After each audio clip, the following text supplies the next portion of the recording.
नमस्ते। हृदय की बात 121, आपका स्वागत है। धर्म के बारे में बात कर रहे थे हम।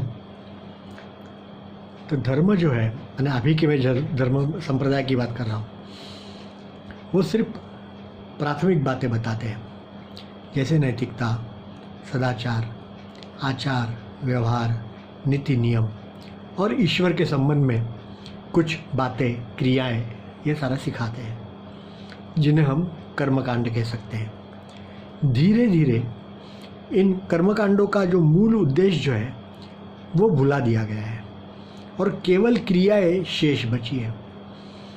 कोई क्रिया या कर्मकांड क्यों करना चाहिए, इसका सही जवाब साधारणतः किसी के पास नहीं है। फिर भी बरसों से ये सब हम कर रहे हैं। क्यों? पहले से हो रहा है इसलिए कर रहे हैं। इन कर्मकांडों से भगवान को पाना संभव है क्या? ऐसा एक बार सोच करके देखिए। कितने लोगों ने ऐसे कर्मकांड करके भगवान को पाया है? आपके पास कोई उदाहरण हो तो देखें आप। जिन लोगों ने, संत महात्माओं ने, ऋषि मुनियों ने ईश्वर साक्षात्कार किया, ईश्वर को मिले, ऐसा हमें मालूम है,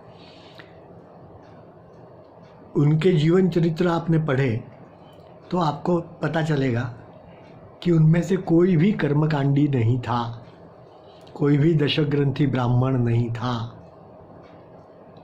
सारे लोग भक्ति भाव से ही, शरणागत भाव से ही ईश्वर तक पहुंच सके।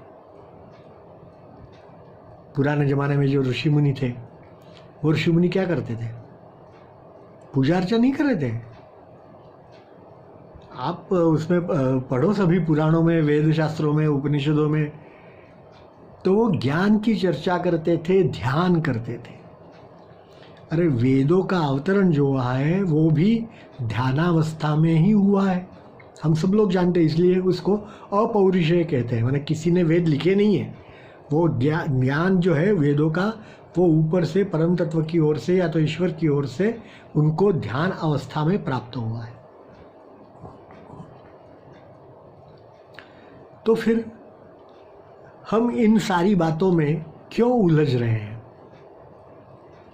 माने जो सही चीज़ है, ध्यान, उसका भक्ति भाव, उसके लिए प्रेम भाव, उसके लिए शरणागत भाव, समर्पण भाव, ये जब तक नहीं आएगा तब तक ये सारी धार्मिक क्रियाएं करने से क्या मतलब है? मुझे तो ऐसा लगता है। आप सोचिए। धन्यवाद।